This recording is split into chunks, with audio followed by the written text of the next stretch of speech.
So the main body. This is basically where you flesh out your reasoning, where you actually explain how you got to and why you got to that answer. So the body paragraphs are where you flesh out your argument. Should contain relevant, detailed information, which helps to answer the question and flows logically from one paragraph to the next. You don't want to be in the middle of the essay saying, now let's talk about something completely different. All right, when you're building an argument, you build from one thing to the next, don't you? Okay, you build on your argument. You guys all know how to argue with people. Okay, if you're arguing with your sister saying why you should get to choose what to watch tonight, you don't say, well, here's 3 reasons that are completely different from each other. I'm just going to randomly yell them out. You usually build your argument. You say, well, I'm older than you. You got to watch it last night, and Mum said I'm in charge if she's not here. Yes, and each thing builds on the other to your final argument, which is, sit down, I'm watching the TV. Alright, if you've got an annoying little sister that tries to watch the TV, you're like, I am not spending my Saturday night watching flipping whoever, Dora the Explorer. Pardon? I'm not allowed to pay out Dora the Explorer? Okay, my apologies. My apologies, hombre. What did you say, Tom? So was that you in your childhood? No. Not really, no, to tell you the truth. Did we have 2 TVs? No, actually, no, I did argue with my sister a couple of times. It was mainly Superman. So she liked watching the Superman that had Dean Cain in it. Don't worry, I'll edit this bit out so you guys don't have to listen about my sister watching Dean Cain. Dean Cain and Terry Hatcher. She loved that Superman. She'd watch like the same episode, the same moment like 5 times. You know, whatever, they're kissing finally or something, and yeah, and he's just like, oh gee, get a life. Oh, we never had pay TV, so I could never watch Liverpool. Monday night though, Premier League, what's it called? The follow-up. So, I've got 2 structures you can follow there, so that people find helpful. It's completely up to you whether you follow that or not. So topic, usually some people call this a topic sentence. So usually it's kind of talking about what the paragraph is about. It's usually kind of the summary of your argument. So you might start the sentence with, the legal system is not effective because it takes too long for anything to happen. That's your topic sentence. After that, either you explain the sentence, or some people will provide their evidence there. It's a similar idea. Alright, they're kind of, it doesn't really matter, either way will work. Okay? Some people will then explain, it takes too long to do things for the following reasons. Because judges are hampered by this, this and this, or because the procedures that you're supposed to follow take too long, or etc, etc, etc. With evidence. If you are explaining something, you should use evidence. Then, apply.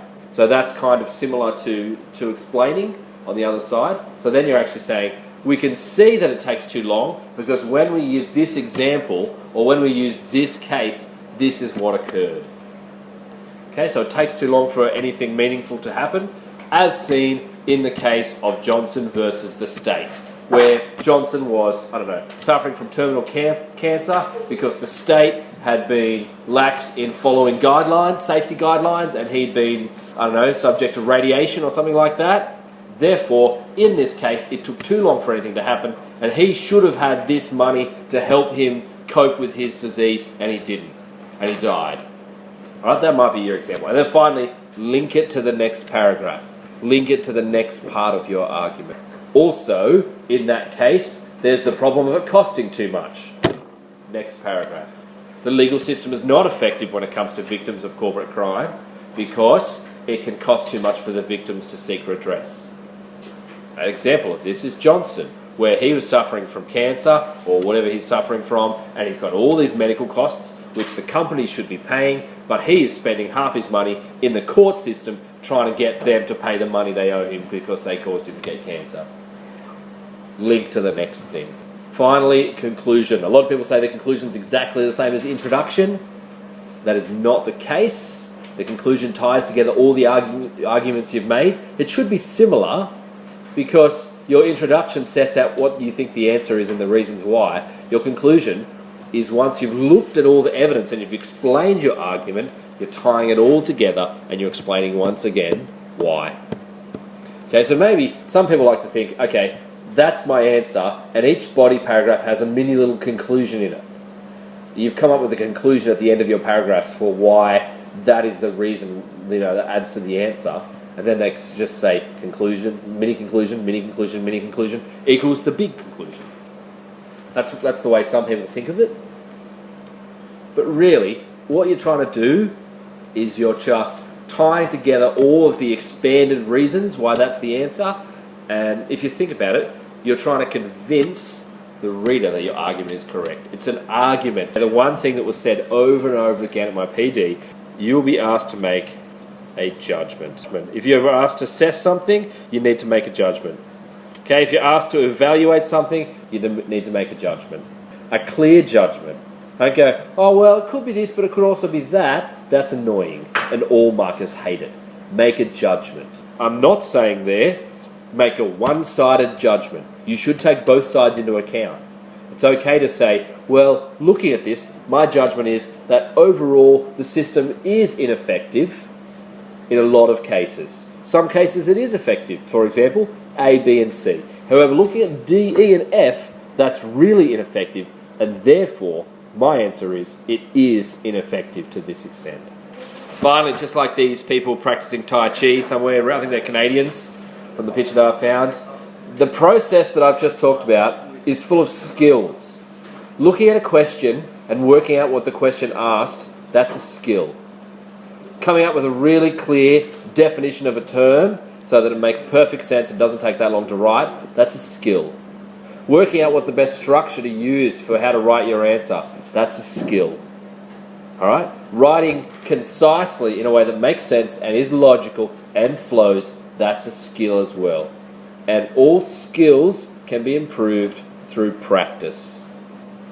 So if you suck at essay writing, do not sit there and just go, well, I suck at essay writing, oh well.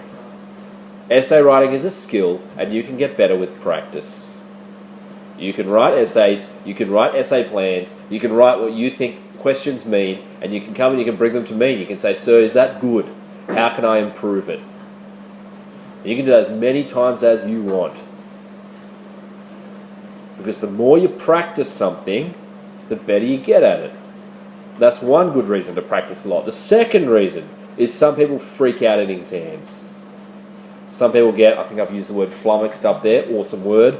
They know all this stuff. As soon as the exam comes, they freak out and they don't write half of what they know. And the problem with that is the marker that's marking of the HSC, they don't know you. They don't know how much you know. All they have is what's in front of them, and they'll give it a mark based on the criteria. Okay, so what you need to do is, and maybe I'll use the piano as the best example. Anyone doing music for the HSC? I did music for the HSC. I practiced those pieces until they were coming out of my ears. Yeah, and the more you practice piano, the more you do a piece, it's almost like your fingers get the memory inside them. So you can go to some of Stedford, or you can do your HSC exam, and in your mind you are freaking out saying, do not stuff up, do not stuff up, do not stuff up, oh I stuffed up, oh no, oh my gosh I stuffed up, I'm going to get such a bad mark, I can't believe this, why didn't I practice, etc, etc. And your fingers are just playing, because they've done it so many times, it's like your muscles have the memory in it. Right? If you practice this enough, even if you're freaking out in the exams, hopefully you'll have practiced it enough so it just becomes second nature. And you look at the question and you know, there's a question, I'm going to deconstruct that question.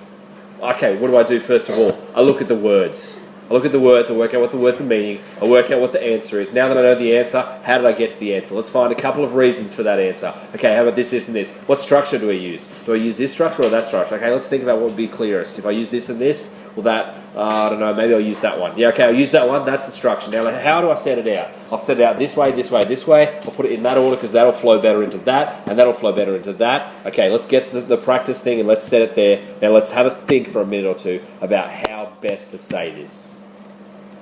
Okay, for Year 12 Modern History in Edmodo, I've been giving them a question and I've been giving them 15 minutes to come up with an essay plan. And then I'll make it 10 minutes. And then I'll make it 5 minutes because they should be getting quicker at doing it. Make sense? And hopefully that will be the same for legal studies. Okay, you're just getting better and better at working out what the question is, what the answer is, how best to answer it, how best to structure it. Once you've done that, tear out or use a different page and have the plan in front of you at all times while you're answering the question.